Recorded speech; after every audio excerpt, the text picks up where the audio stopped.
The views and opinions expressed on this program are solely those of the host and guest and do not reflect the opinions or policies of the station, its owners, or its advertisers. All content should be considered editorial in nature. Listener discretion is advised. Well, everybody, good evening and welcome to the Carolina Cabinet. I'm your host, Peter Pappas, in studio with Mrs. Laura Musler. Hello, hello. Hello, hello. And with Miss Sherry Miller. Hello. Good evening, good evening. So, here at the Cabinet, we're proud to be the only homegrown conservative talk radio show in the region, and we know this is the smartest hour of radio. Our job is to give a voice to the conservatives of Fayetteville, Cumberland County, and beyond.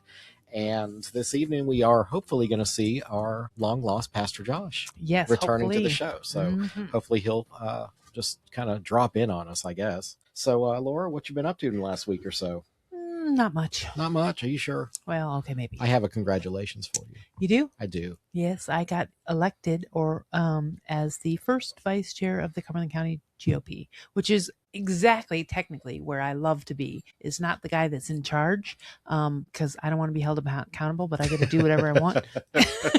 It's like, yeah, I'll be right over here. Yeah, that's right. Yeah. Y'all do we'll do yeah. Okay. Right, so. Well, congratulations on being voted first vice chair. Thank you. So that was last Thursday. We had the meeting here at the Resource Center, and we had 38 or 40 people here. Seemed like it was a nice, well-attended meeting. Very much so. So first vice chair, congratulations. Thank you. I also held my first Fayetteville Republican Women's Club meeting as the president. Okay, and that is the eldest. That is yes, it is the eldest. The eldest club. The eldest club. We are next year we'll be 55 years old in Fayetteville, North Carolina. So that's pretty exciting. Definitely old enough to vote. We had Representative Penny, who is the majority whip, and he explained what that is. I don't remember, but I mean he whips up the vote, right? I know, but he explained it in detail, so I don't remember all of that. But he came up to me and gave me the best compliment I've ever received in my life. He said, I have been to hundreds of women's club, men's club meetings. Mm-hmm. He said, this was the best run and the most fun club meeting I've ever been to. And I'm like, oh yeah. Okay. He said, he stopped me and said, I'm telling you. Yeah. I don't think the guy, he didn't strike me as somebody that would blow sunshine up your rear. Politicians. Oh, yeah. And he was like, this was by far the best run. I was like, thank you. Well, maybe didn't you do campaign bingo? We played something. We played bingo. The idea, it's political bingo. So as the speakers are speaking, I said, please don't be offended if somebody jumps out and says bingo, because I put all kinds of political words in the bingo. Buzzwords in the bingo. Buzzwords, right. Jackie Wayenmeyer, she's running for office, and I put some other woman, I don't know, and not worth mentioning. And I had to get that in. But anyway, whip and ballot and budget, different words. Yeah. So I said, that plus take the pulse, so you pay attention in the meeting. That's You're not exactly just so right. busy eating and chit-chatting with your friends, you pay attention. That's exactly right. I like your ulterior motive there. Thank you. It was. People's focus. Keeps people focused. See, I would not be bought, so I was like, I don't want to bingo. Okay, well, for our next meeting, we're having a fundraiser. It's called War Chest, and you go through all of your stuff that you have stored through time, whether it's 100 years old or you could have just bought it offline last week, and you bring it in. We're going to do a silent auction, and the person that brings in the best item, that brings in the most money, will get a gift, like a gift card to Baldino's or something. I don't know. Well, it's got war in the title, so I'll be there for sure.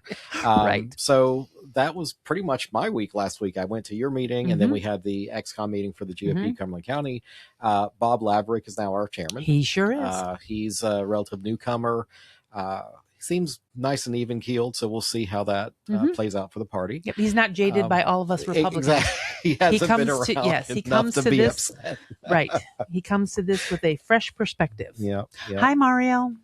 And unfortunately, on Friday, I laid a friend to rest. Oh no! I attended a funeral, and it's so I have a cousin that just had a heart issue. Like, he's 57 years old, and I just lost this friend. She's 52. Another heart issue, something congenital in her family. But at New Year's, I was at my mom and dad's house, and my aunt was there, and we were talking about my cousin. It's like, oh my God, he's so young, and I'm like, he's 57 years old. We're not the kids. I mean, y'all are still here, thank God, but we're not the kids anymore. 57 is still pretty young to pass. Yes, ma'am. I'm looking right at you when I say that, but that's. I mean, I don't feel a day over 56. There you go.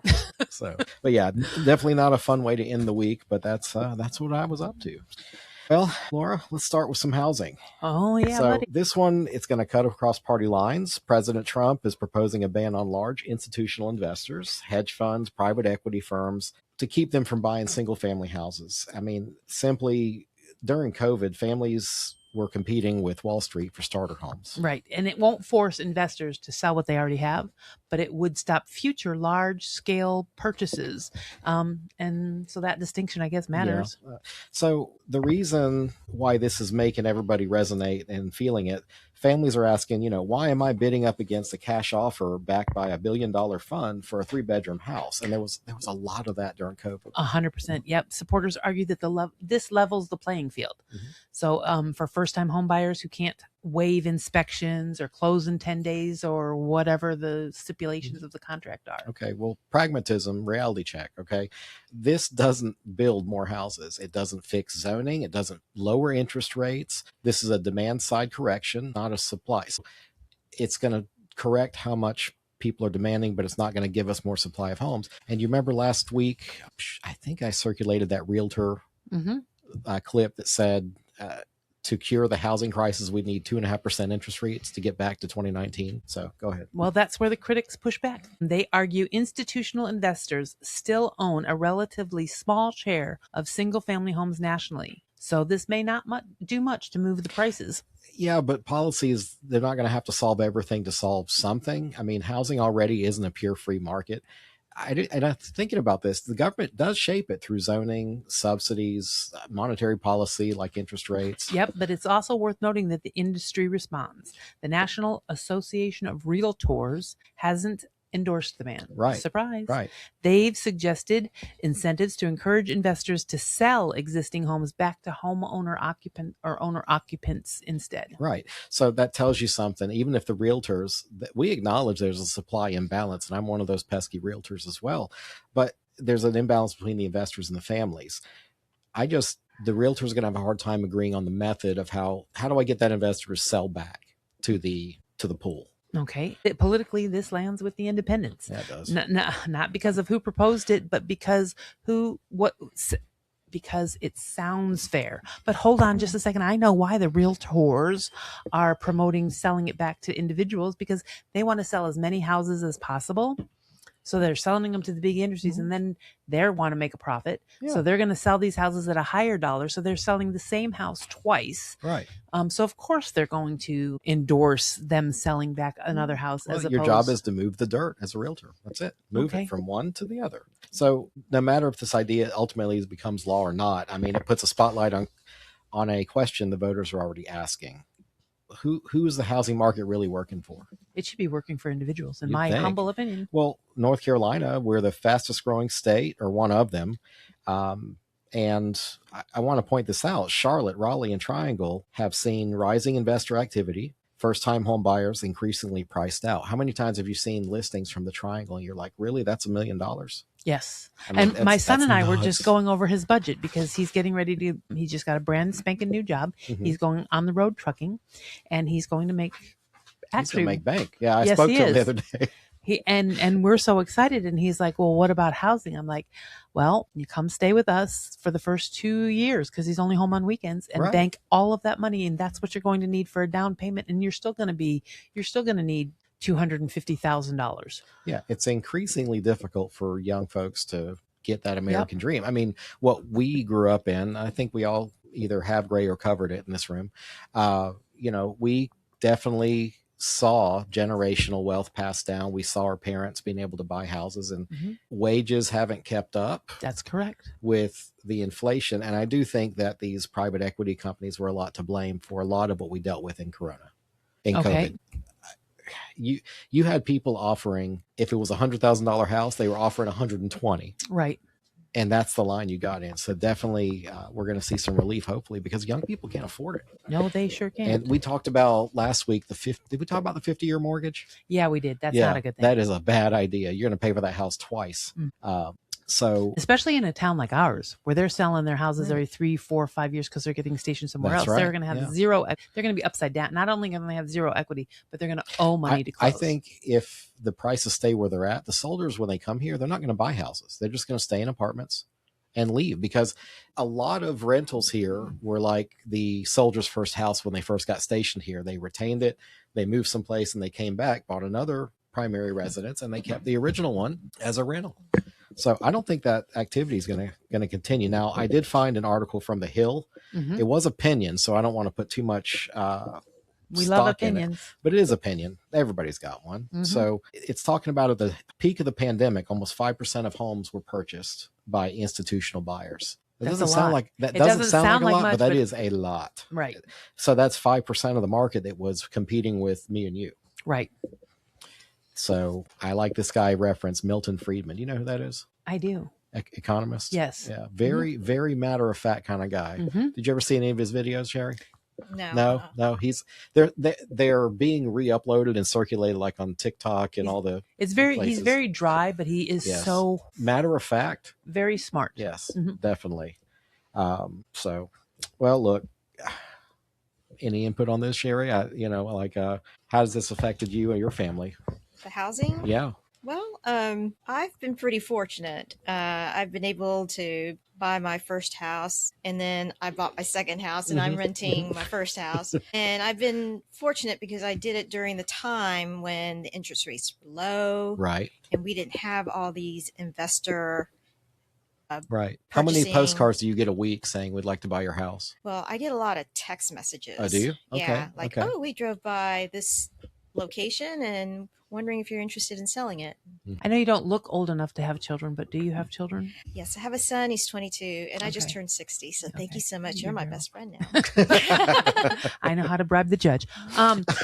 Well, let's talk about before we bring her for her. Well, what I'm just going to say. Well, what about your 22-year-old son? How does he feel about owning his own home? Well, I don't even think that's on his radar. Okay. He is a junior, rising senior at UNC Greensboro, and he's majoring in biology, and he's probably going to go on to grad school or hopefully med school. Med school, yes. So I don't even think that's on his radar. Okay. He's just into his studies. Well, and if he's going in to be a MD, then he might actually have a little more means to do so. But still, doesn't matter. I mean, you never know. Yeah, you never know. Before college debt. Well, yeah, that's another consideration. Yeah. Well, see, we were lucky. We were able to do our 529, so at least his undergrad is paid for. But, nice. Yeah, but see, the colleges went on a big shopping spree when the government said, "Hey, we'll loan money for education." It was like everybody was asleep at the switch, and the cost of education, I mean, tenfold what it was. Yep. Anytime the government gets involved in anything, it's they not a don't good do thing. A good job of it when they get involved. So, I've mentioned before that this year I want to kind of focus on the judicial branch of our government this year. And something I thought it was, I joke with people, I mean, this is very non-Republican, but I'm worried about the absolute most vulnerable people that deal with our court system. Okay. The people that are going to be in family court, the people that'll be in, for custody or domestic violence or. Why is that non-Republican? We care about people just because we don't have. I'm just trying to, because I get called certain things, and it's like, well, if you're gonna call me a fascist or whatever, I'm just gonna, I have to show you I'm not. So, I'm non-Republican in this way. Okay. If that's what they think a Republican is, that's not what it is. But anyway, Bambi. Yeah. I just want to say hi, Bambi. So what I learned is you have the 2-level court system, district and superior. Both are trial courts, but they handle very different types of cases. So the key difference is that in district court, there's no jury. Is this? You can interject at any time. This is me and ChatGPT playing to do research. So district court will have no juries, handles most of your misdemeanors, family law, and it's a faster pace, more like a churn and burn, I would guess. Well, I can't imagine family court would be turn and burn. I would think traffic court is more turn and burn, misdemeanor court. Family court is very involved and it could be quite a lengthy process depending on the circumstances of the families. So yeah, it's a whole different but is no juries kind of like an absolute in district court? Right. Cases are done by a bench trial, which is a judge on the bench making the decision. Most criminal courts aren't recorded, but family court is recorded. So yeah. Okay. So, well, why are they not recorded? in criminal court? Because in district court, usually when you appeal, I think it goes to Superior Court criminal, and then Superior Court is the court of record. Okay. And then in Superior Court, if you appeal it, then it goes to the Court of Appeals. So I think that's the route for criminal district. But for family law, we go from district family law, and then if we appeal it, it goes to the Court of Appeals. Straight around Superior. Yeah, so okay. I think that's the big difference. So it's not really Superior. Not to family court. Yeah, right. Okay. So those were the key differences that I found. So a district court judge makes decisions that immediately affect families, controls courtroom tone and efficiency, handles emotionally charged cases. I think family thing would be charged. Yeah. And you're interpreting statutes, not policy preferences. Okay, so I'm a dunce when it comes to courts. I'm very rarely involved. It bothers me that they're not recorded. Why? You mean district court, like criminal? Why? Okay, so district court would handle evictions and stuff like that, right? If it's appealed from magistrate court? Yes. Okay. And I don't believe those courts are recorded either. No, they're not. I know they're not. But when you appeal from magistrate court, is it a brand new trial that you get in district court? Okay, so at that point... Do they not have a court reporter? No. I don't believe there's a transcript or... Well, that now I have an issue with that. Yeah. I thought you meant like recording, like we're recording. Well, I think if they started recording magistrate court, they would discover some very biased decisions there. Just from me being there as a landlord or tenant rep for real estate, they could maybe not like the cut of your jib and be like, man. See, my understanding is most civil court is recorded. So I'm not familiar with magistrate court, but like if you have in civil district and you're disputing, a contract, you contracted with someone to install your roof and they did a bad job.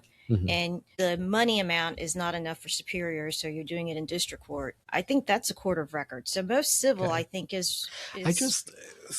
My issue, and as people talk to us and send us info about what's happening, where and when, if you get evicted, let's just probably assume that you're not in the best financial situation. You appeal it, and you pay. I'm sure there's a fee to refile for district court. And I think if you get a judgment, I'm like, if you decided in the lower court, the magistrate court, you have to pay whatever the judgment is as a bond, like some kind of like in order to file forward, don't you? I'm not sure. I don't think so. Because when I evicted one of my properties up in Cary, he disputed it and he had to put up what he had to put that amount of money aside. Right. Okay, that makes sense. And maybe you do. But my issue is when it goes to be a bench trial in district court, is that case being heard, or is the judge taking purview or taking privilege to say, no, what's your reason for filing? Oh, no, dismissed. Yeah. Well, and if it's not recorded, then we can't hold our elected judges accountable. Right. That's what the court we have court watchers. I volunteer as a court watcher. Yeah. Okay, I'll go watch. And it's open to the public. Most of the courtrooms are open to the public. But we're not allowed to record while we're in there. We're not allowed to have any electronic devices or anything which is an issue to me. That's true. But like domestic violence court, that's definitely recorded. So this is not like a systemic problem. I mean, there's certain places where it is recorded because it is a concern of being accountable. Okay. Right. Because I mean, like traffic court, you're pleading improper equipment, pay a court cost, move on. Now we are all digital. So there is some recording, like the clerk is recording what the judge ruled directly into the computer or, task it to the judge or whatever. But as far as, recording where you get a transcript of someone testifying in a DUI trial, I don't believe that happens at the district court level. Okay. Nowadays with AI that transcribes everything, why not?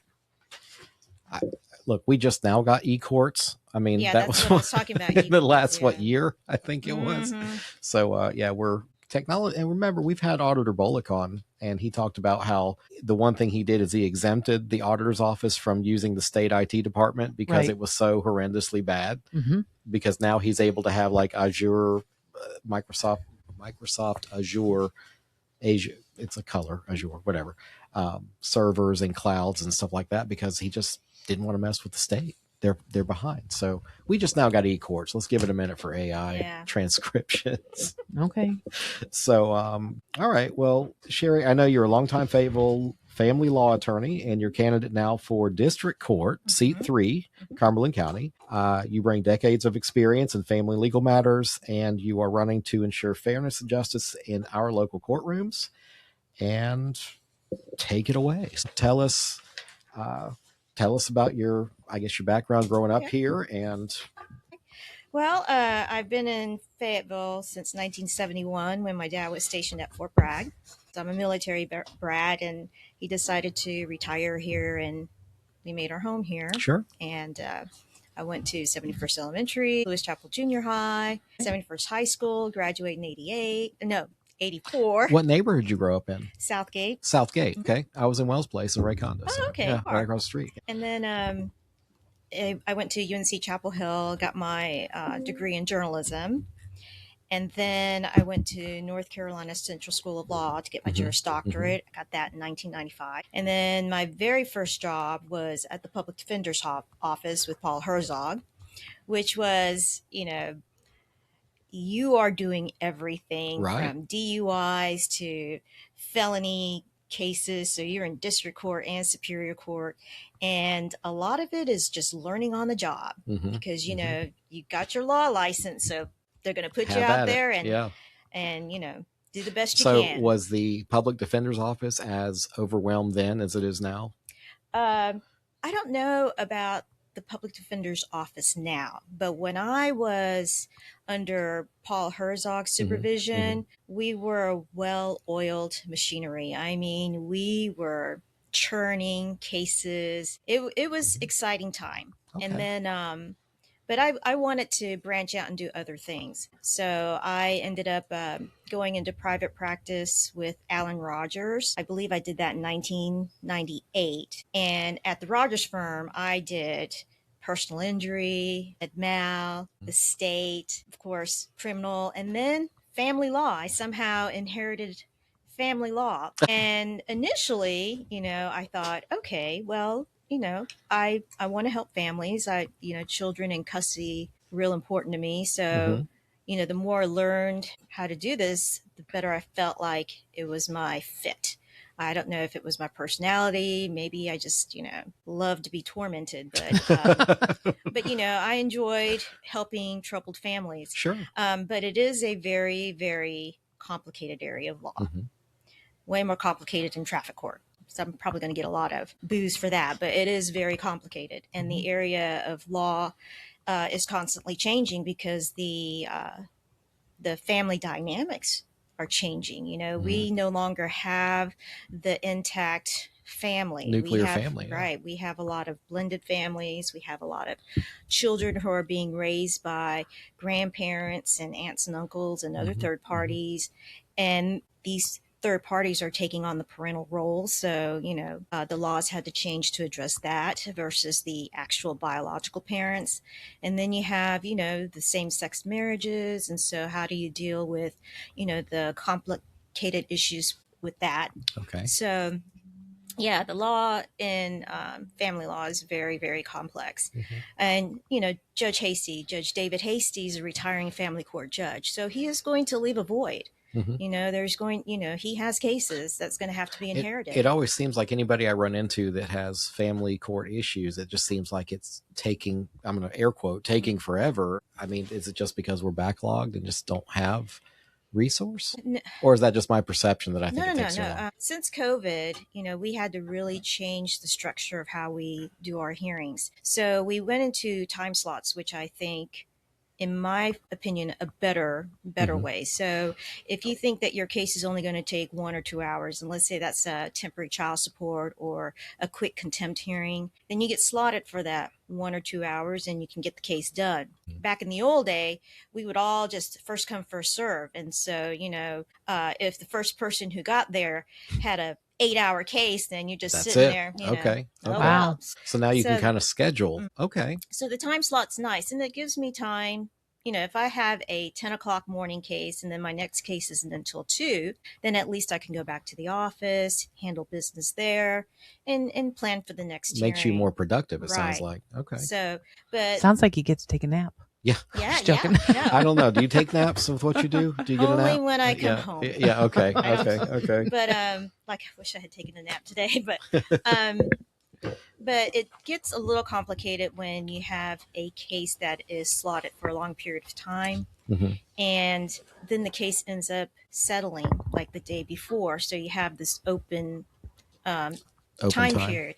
And I think our judges are working diligently now to try and figure out a way to fill up those dead times, whether to have overflow go in there. Why don't they just call the people that work at my dentist or my doctor's office? They have a cancellation. They're always calling. Yeah. You don't get that? But, like I said, we're a court I get it with of my record. nail person. Yeah. Your nail person. Okay. Let the nail lady do it. We can fill those slots. Right. Okay. Yeah. So mostly it works out in y'all's favor, be productive, but sometimes if it gets settled, all of a sudden you have an open day. Yeah. But that does allow you to work on the cases. Okay, this is upcoming. I can knock this out. All of this. But I think that. Well, now as a judge, I guess you don't get to look at. Yeah. I mean, if I become a judge, that's something that you mean when you become a judge? Oh, thank you. We try to think positively. Yes, that's right. Here. If you got to put it out there in order to make it happen. Okay. But I would work really hard with the other judges to try and make sure that we maximize our time. I mean, I've been in the business for 30 years now, running my own office, and I know it's tough, and you have to make some tough calls on how you organize things. And, communication to me is paramount. You got to be able to communicate with your courthouse staff and, the people that work there, and just say, hey, look, we all need to work together to get this oil or, get the ball rolling, make this run more smoothly, because there are sometimes dead times.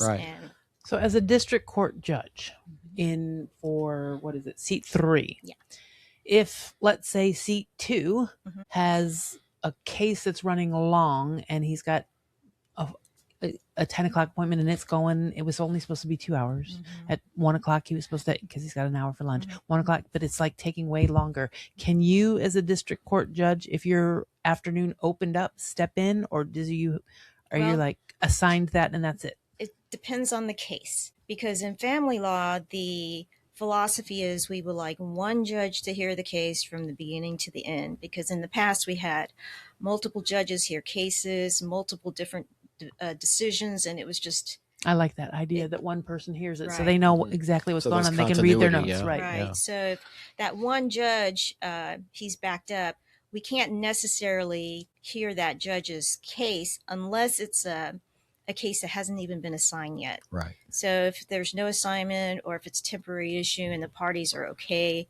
with being heard, then that's fine. And emergencies, because obviously if an emergency comes up and the assigned judge is not available, then they try to go to the next available judge. So I can help in that way. Now, can a family court judge hear like a criminal case or a domestic violence case? Absolutely. Because, we rotate all the courtrooms anyways, but they try to have a designated number of judges in each courtroom so that they are focused on that issue. Okay. So within district court, then you still have the different flavors of court. You got your family and criminal. So, and there, there's juvenile court, there's abuse and neglect court, and those are specialty courts. And I wouldn't call them specialty, but they're usually involving juveniles and that's one that I could never do. I volunteer at and if they call me I'm like, I can't go. Yeah. I'll kill somebody. I'll be going to court myself. I'll kill somebody. I'll bail you out. Don't worry about it. Yeah, not for killing a pedophile or a abuser or anything like that. They don't lock you up for no, never mind. Yeah, so I couldn't do the that's. Yeah. We do have specialty court though, like Judge Oliveira does the veterans court, right? And then I believe Judge King does the human trafficking court, and I think there's drug court and some other. Well, those are almost to me began for Judge King and Oliveira. Those were almost passion projects for them, weren't they? A little bit. Yeah, they're I've very been, passionate about it. Yes, they are. Well, I've been to Judge King. She has held events and stuff like at Methodist University. She had a thing about the human trafficking, and I know Judge Oliveira is deep into the veteran because he is himself. Do you have an opponent in this race? I do. You don't have to say the name. It's fine. So is that opponent incumbent or no, first time? No. Okay. So Judge Hasty's retiring. Okay. So the other person, we're both going to open seat. Yeah. And so since we're in the same party, is our primary. And then whoever wins the primary gets the seat. Yeah. Okay. Gets the seat. So you don't have, the other party isn't running for it? Well, yeah, the other party's not running for the. Okay. Okay. Well, that's good because look, people want change. They want to see things happen, and then they don't go vote.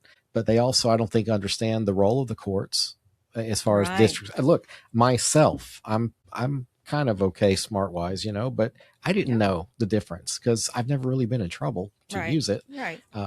Well, not with the court system. You've been in trouble. Never convicted. No, not with the court system, but you've been in trouble. I've been in plenty of trouble in my life. I have plenty of gray hair to prove it. Mm-hmm. I do. But I admit that there's a lot that I didn't know about it. Mm-hmm. And well, I mean, I've been doing law for 30 years and I'm still not sure, I didn't know about tenant eviction courts, right. Whether they're recorded. So. Well, one of my really good friends I went to Emory, and he's a big old highfalutin lawyer over in Nashville. And he said, Pappas, that's why they call it a practice. You're always learning. You're always. Mm-hmm. That's what I say about the doctors. Yeah. No, you want a young doctor, old lawyer. Actually. Actually, here we go. Actually, I'm getting woman-splained right now. Yes, you are. That the younger doctors are depending too much on new medicine and stuff like that, as opposed to diagnosing with it. They're like going on ChatGPT and coming up with answers and stuff. What's wrong with that? And the level of having to in schools has decreased greatly. I disagree. I want an older doctor. Pile on. Remember last year we talked about North Carolina legislature.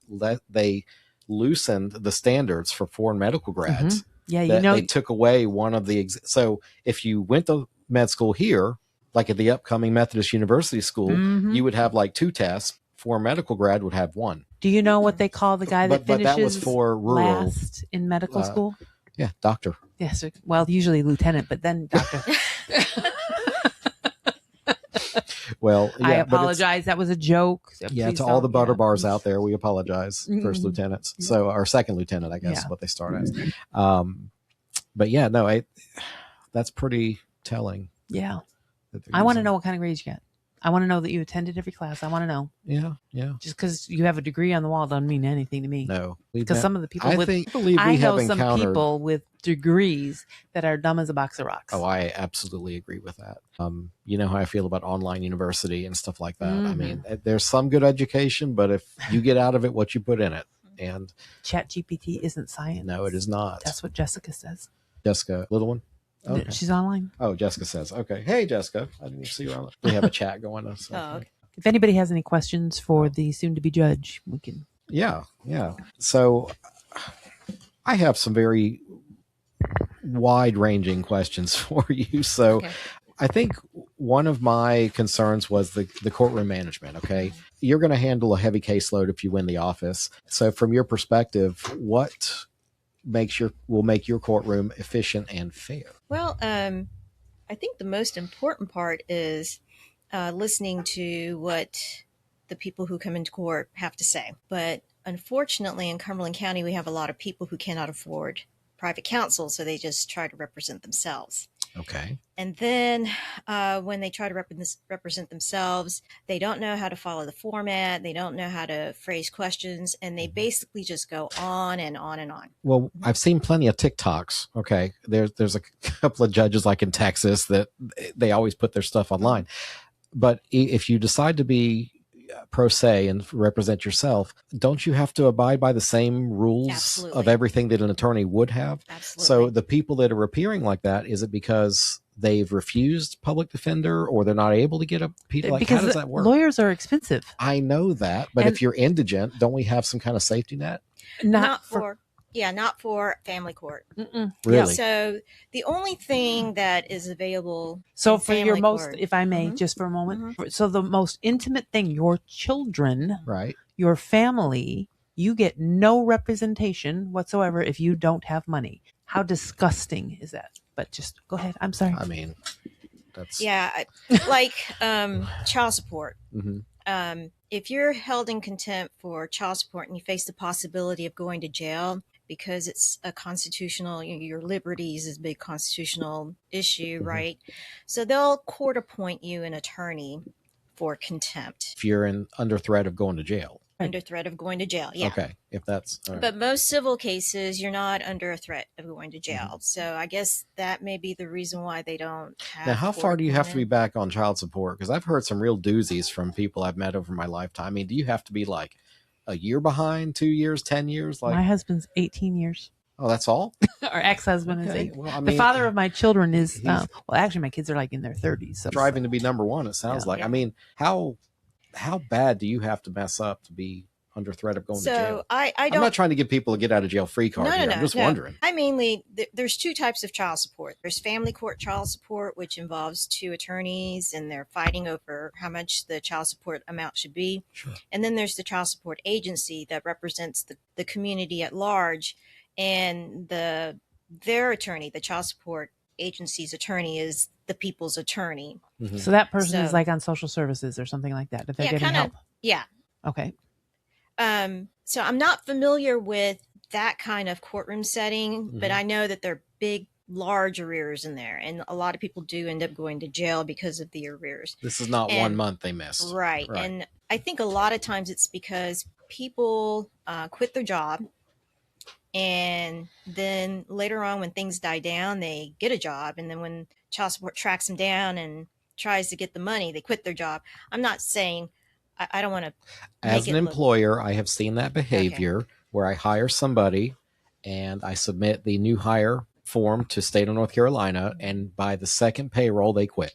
Yeah. So that happens a lot, I would think, in the child support agency cases. In family court cases, we move our cases a little quicker. We can get into court a little quicker and, argue it and get a judgment. The problem is, there are people who are going to do what they want to do, and they don't care what the judge says, and they don't care what the order says. And we just, that's just a fact of life. Well, that's my favorite TikTok. It's a sovereign citizen video of people. So how many of those have you encountered in your career so far? I fortunately have not encountered any. No. Oh, come on. I've heard of them. I've heard of them coming into the criminal courtroom, but you don't see that in family court. Okay. I think it would behoove us in a town where we are some of the poorest people for family court to have some family court classes so that they could learn about how to defend themselves and be move it along appropriately. Yeah. Because law school. Yeah, well, some of us can't afford law school. I know. And some of us can't afford attorneys. 3 years. Yeah. Right. But I'm just saying this is the most precious thing for some people, some people not so much, that you have. And if you can't, and you can go in court and lose custody of your children because you are poor. And that's not okay with me. That's not okay in one of the richest countries in the world. So. Right. So I think, as a judge, you absolutely have to hold people accountable. If they're going to come into your courtroom without a lawyer, I have to treat them as if they are their own attorney, and I have to hold them to the same rules that I would for any other lawyer. Right. And, but at the same time, I do recognize that this is a very important matter in their life. This is something that's going to have long-standing consequences. So, so it's a delicate balance. You got to use some common sense, and you got to have to, like I said, communication. I can't advise them, but I can tell them, look, you need to focus on this area. Tell me about this. I don't want to hear about the 50 girls that he slept with and all this other stuff. Tell me, how is your child being treated by that person? He may be, loose on the streets, but is he a good dad, or is she a good mom? I want to hear that. And so when you ask me how would I run my courtroom a bit more efficiently, I would do a lot of redirection. I wouldn't just let them ramble on and say whatever they want. I would say, look, I want you to answer this. Because you're bound not to give legal advice, which is what telling them how to respond would be, like the procedure.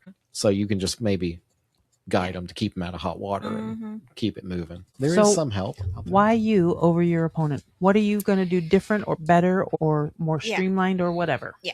So I feel like if I get on the bench, I'm going to come in as a complete package because of my wide range of experience. And I will not be in a position where I would be unfamiliar with a case. So let's say you have equitable distribution, and let's say you have a $5 million equitable distribution case that you have to figure out. I've done that. Okay. So as an attorney, so I would know how to handle those kind of cases instead of being intimidated or afraid or having to ask other people how to do things. I already have that knowledge and experience coming in. But I don't want people to think, oh, so she thinks she handles these big money cases that, she's highfalutin. No, because most of the cases I handle are the small cases, and people fight over oh God, I think there was someone that fought over a motorcycle or a lawnmower, one of those 180-degree. Hey, those things are pretty slick now. I mean, I get it. But people get very passionate about their stuff. Yeah. And so when they come into my courtroom, I am definitely going to say, hey, I hear you, and whenever I make a decision, I'm going to explain how I came to that decision, because I don't want people walking out of there going, what the heck just happened? And you won't get that with me. I don't. Well, and I think it's important to know, for people to know that you have a varied background. You've done different things. I've tried explaining to people lately, it's like, look, just because lawyer does not equal good judge. True. Experience matters, especially your breadth of experience with your background. You said you went to the Rogers firm and you got stuck with all the family stuff. Is that how that worked? I ended up becoming the family. I got you. Lawyer. I got you. Okay. Stick to what you're good at. So you've been going to court for years. It's the number one pet peeve of the lawyer that the judge does to you. Your number one pet peeve. Oh my gosh, I cannot stand that. It's so annoying. This is the problem too. See, she's running for a judgeship, but she eventually has to practice in front of these guys too. So it's hard for her to. She's not going to tell me, well, this person did this. Guy. Okay. Right. What is the one thing that you're like, God, I wish they would do that differently. And so I'd like to know what your number one pet peeve is. So when you do it, we could be like, you said. It hasn't happened much, but I don't, when I'm trying to make an argument and then the other attorney is interjecting, and I kind of wish, instead of me going, excuse me, it's my time, don't interrupt me, I kind of wish the judges would be a bit more forceful with the attorneys as far as decorum, because some attorneys act out in court, and I don't know if it's showcasing or whatever, and I don't like it. And so when I see it happen and, it's not addressed, and it doesn't have to be addressed in open court. No one has to be embarrassed in the courtroom, but maybe call them in chambers and say, don't behave like that in my courtroom. Is now that misbehavior, is that because of what maybe young lawyer or inexperienced lawyer, or is it just they need to make a name for themselves? Well, I think, some attorneys are very, very passionate or overzealous. Okay. Or just hyped up. I don't know. But they feel as if the louder they are or the longer they argue, the more impact it would have on their case. And a lot of times I don't think it works that way. I think it makes you look like not competent. Well, brevity is important for politicians and for attorneys. Well, you got to stay focused to the issue. Your stock in trade is your time. So I'm a long-winded person. Hop along. Yeah, you wouldn't. I don't know about being an attorney for you. Yeah. Yeah, I might have to get one of those time clocks. Some of the judges are using that now. Oh, really? Because no soliloquies. I was just told that I was having a conversation with another woman who does soliloquies also, and we are competing for soliloquies. Nice. So basically, we need fewer Judge Itos on our benches, and we need more of the. Let's not use names. I got Judge Ito from OJ's I'm thing. joking. He let everything by. Right. Then I watched the Menendez thing lately, and the guy in the second trial, he was no nonsense. We need more of that guy. He didn't let anything through. So yeah. But you have to understand that the OJ case, though, you had to let everybody say everything in the best interest of not having a mistrial. Or riots in the street. Look, because he didn't do it. If the glove doesn't fit, you must quit. Yeah, that guy was guilty of sin. I don't care what anybody says. That was like high school for me, I think. It was my sophomore year when that happened. Yeah, well, I'm older than you. We were in the senior parking lot waiting for the verdict to come out, I think, listening to the FM radio. Right. I was actually with some of my friends when the OJ, we were in Alabama. Dothan, Alabama. Dothan, Alabama. I was there and I was like, what did they do? Why are they playing that on the TV? There's some white Bronco. Yeah, definitely. That brings back a lot of memories. What kind of chase is this? They're going 35 miles an hour. Let that be a person today going 35 miles an hour, please. Oh, the cops would pit them, no problem. Right. That's other videos that I like to watch is when the cops, Anyway. All right. So you have an opponent. This is not your first rodeo. It's running for office. Yeah. Okay. What did you run for before? In 2022, another family court judge retired. Mm-hmm. And so I was in a primary once again with two other attorneys that did not practice family law. Okay. I didn't get it. Okay. Well, and that's because it wasn't your time. Now it is your time. You needed a little bit more experience. But I think the person that won is... Well, that's good because you weren't at that moment in time the best person for the job, and now you might be. Well, what concerns me is the identity politic spilling over into elections such as for sheriff and for judge. And people don't understand that the judges and sheriffs are the highest law enforcement in our county. That's right. People forget this, and they just vote for who they're told to vote for instead of the qualification or learning the person. But as I've stood up in a meeting, not last meeting, but the one before that, the GOP, I was like, your candidates failed you. Anyway, remember? Moving on. Well, I'm just saying it's up to the candidate to get themselves in front of people to earn their vote. Yes. I think there were failures on both sides of the GOP and the candidates. It wasn't a GOP thing. It was just people were blaming. I was like, well, both your candidate needed to work harder. Sorry. Both sides did not do everything. Anyway, moving on. This is about the judge. Right. Here comes the judge. I'm trying to give her some, advice here. She needs to be in front of people and, Yeah. Yes. She is. She's here. That's why you're here. Yeah, next. I love when he's the only man here. Laura is the one with the emotional intelligence. We all know that. She always likes to be mature. I don't like that. I like the banter, though. It's quite stimulating. It's keeping me awake. Oh, holy smokes. Well, at least we're not boring. That and how cold it is back here. Exactly. So, hey, I turned the heat on earlier today. I don't look.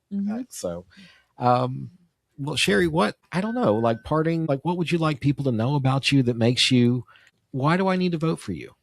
And first of all, your district, is it, where is it? Who gets to vote for you? The entire Cumberland County. The entire county. So you're so these are at large kind of whole county seats.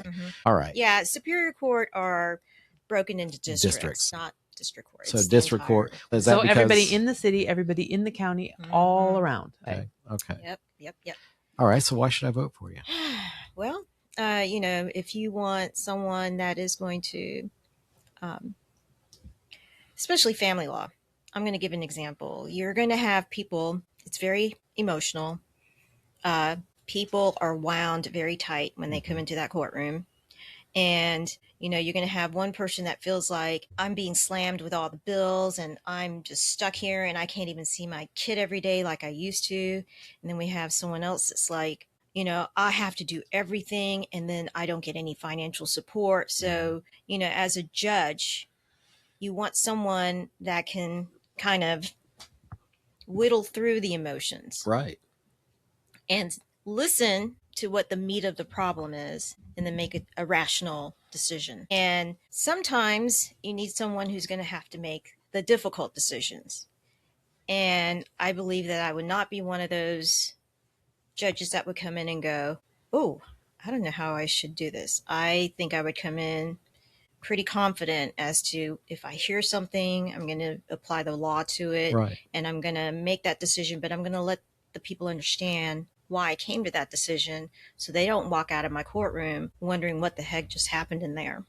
Okay. And, sometimes it's not easy to do because judges aren't robots. I mean, we're human too. And, if you have a person out there arguing and crying and you have to be able to overlook that and just get to the heart of the issue. Right. Yeah. Well, go ahead. I was going to say, I'm the court cases that I've gone to watch, I'm always amazed. I'm pro-woman. I am very pro-woman. Okay. I am like, if a woman's running against a man, I'm pro-woman all the way. I don't know why, but I get so disappointed when I watch these women. This is somebody you procreated with, you have a child. Yes, you are the mom. Stop fighting. Let the dad spend time with it's like these women don't want them to see their dad. What better way to build up a young man or a young woman is to have access to their parents. So I get very disappointed when I see these women trying to use their children as weapons. And like, how many times do you have to not let your ex-husband see them on the weekend and not show up or not let them call? How many times do they have to be in quote unquote contempt before you actually do something to these mothers that won't let their fathers have access to the children? Right. So yeah, if those facts stacked up, if I felt like a parent is isolating or alienating a child from the other parent, then I will definitely rule accordingly. Good. Because I get frustrated when I watch that. I'm like writing these notes going. How often do you see Facebook screenshots in family law? So, as an attorney, I always advise my clients to be careful on social media because it is a great resource for evidence. Okay. Yeah, I can imagine. I encourage any of my friends that are going through family issues to not post any issues, because even other issues, I love. That's true. Yeah, I have videos. Yeah. Well, but I agree with you about it being weaponized sometimes. I don't like that. That's what it's one thing that does bother me. I have known people that the children were kind of taken away from, and it was very tit for tat. There was this restraining order here or a violation here. And it's like nobody was just kind of caseworking this thing to get it done. The best program is the guardian ad litem that can sometimes sit in the middle and be like, hello, that's what was needed with other But issues. The guardian ad litem, is that just not for children that are like, anybody can be foster kids? I thought that was just for like foster kids and stuff like that. I don't think so. In our family court, we use what's called child custody experts. But they're usually an attorney that's willing to take time off from the regular practice to investigate a case. And those are for really high conflict cases, especially when there's a lot of hostility between the parties. The child custody expert is a great resource for a judge to kind of help meander through all the. How do you get a child custody expert? You request it from the court. Okay, so my son could go into court tomorrow and be like, hello, I need a child custody expert. If he has a custody case pending. I'm just saying, if he did, my son did, how would he get one? Just go ask him. Okay. Well, that's important. Well, you have to file a motion for it. Everything that before anything comes before a judge, you have to file a motion. I understand, but I'm just saying, if he had an attorney and his attorney hasn't said, we need a child custody expert, he can go into his attorney and be like, I have these videos of the hostility or these recordings. Can I get a child custody expert? And that's what I'd like to see more of, maybe, I don't want to say publicity to it, but why don't more people, do you feel like it's being used sufficiently? That it is, but it's an additional cost. Is it? So it's difficult when you already, lack the funds, and then you scrape up the funds to hire the attorney that you have, and then you have to come up with extra funds to pay for the child custody expert. And usually the judges like to split the cost so that there's no appearance that one's biased because they got paid by the other. Right. So yeah, I mean, child custody experts, I think, are great. I think, they're not always right, but you hear things and you see a perspective that you wouldn't have because you're only seeing things from one side. Right. That makes sense. Yeah, I mean, 100%. More color to it. If I were an attorney, I come up with weird ideas. I would do like a monthly or a quarterly class to teach people that can't afford an attorney. Because do you want to know why? Because when they get the money or they make donations or you need a vote or whatever, I'm going to give you a class and here's 5 things that you need to do when you're ready to go. If you did a class and be like, hey, family court class, I'm going to teach you how, and you be the expert. I may not have the money for attorney, but Jim over there needs an attorney. She taught me how exponentially would your business grow, and you'd have 45 lawyers before the year is out. I mean, honestly, you would be like a big, huge firm because you're there for the people that don't necessarily have money, and that goes a long way. And all those people would be like, I'm going to vote for her because she was there for me. it's called giving back to the community in a positive way. Yeah. But you did pay a lot of money for your degree. Yeah, but so I understand that. But once you paid that off or whatever, I think we as women need to give back to our community. And some of the women end up without jobs. I got married young. I didn't have a college education or whatever. And when my husband likes my best friend better than me in my own home, we had to go to court and stuff like that. And here he has the money. He has the job. I'm at home with the children, and it makes it hard. And it's like nobody was there saying, here's what you needed to do. That would have gone a long way. I'd like to see some of these kind of hopeless situations be helped along. If there's a mechanism in our judicial system to help them, I'd like to see them have more access to it. In regards to custody, there is the Custody Mediation Center, which tries to educate. Oh, he didn't want custody, but he didn't pay either. He wanted custody, but then when it was time to go see them, he would not show up. Yeah. Well, you have a special one then. And then we go to court and I didn't get to see him. We were there waiting for you. You want to see a really sad kid. Your dad's on the way. So all these centers and things, you were just referencing the custody. So there's a custody mediation office in the courthouse, and they provide services for both people who have attorneys and pro se. Pro se are people without attorneys. And it's a mandatory step in our custody process. So custody mediation, I think, is an excellent opportunity for parents to try and resolve their custody issue and arrange a schedule that makes sense for their dynamic, makes sense for their life. Right. Because, the standard visitation has been, although a lot of the judges are modifying and growing, but the standard visitation has always been, you had a primary parent, secondary parents, the weekend parent, you alternate the holidays and you split the summer. That's kind of the fallback. But that doesn't always work, especially if you have a parent that's been involved in the child's life. They've been their coach, they've been their, just whatever. They've been actively involved in their life, and then suddenly they're limited to a few days out of the week. So when you go into mediation, you can be a bit more flexible and there's no attorneys or judges in mediation. It's just the two parents and the mediator, and you just try to hammer out an arrangement. And I always encourage my clients to try and set aside your differences, try to meet in the middle, because it makes more sense. You guys know your children, you guys know the way you live better than a judge would after hearing a case for a trial for 6 or 7 hours. And then they have to make a decision off of that. So custody mediation office, I think, is a great resource. Okay. Ms. Sherry Miller, thank you for joining us this evening. We're going to get you off the hot seat right now. We have gone to about an hour. Yeah, we've been on. So our 60, it goes by. This is not a tough room. Please tell your friends. Anyway, thank you for being here this evening. It was Laura, a pleasure meeting you, Ms. Sherry. Pleasure meeting you, and I hope to never see you in the courthouse. Right. Unless we're just passing in the hallway. Right. Well, very nice. Yeah, I don't want to see anybody. I don't want to be in the courthouse. How about that? I don't want to have to be there. Yeah, exactly. So, but I just hey, how are you doing when I'm paying my taxes or something? There you go. All right. Well, to everybody, coming up on Wednesday, 2:00, we go live. We're going to have a county commissioner at-large candidate and a candidate for U.S. Senate driving down from Smithfield. She lives up there. So should be interesting Wednesday. Sure. Can I ask you a question? Sure. If I want to donate to your campaign or if I want to reach you, how do I do that?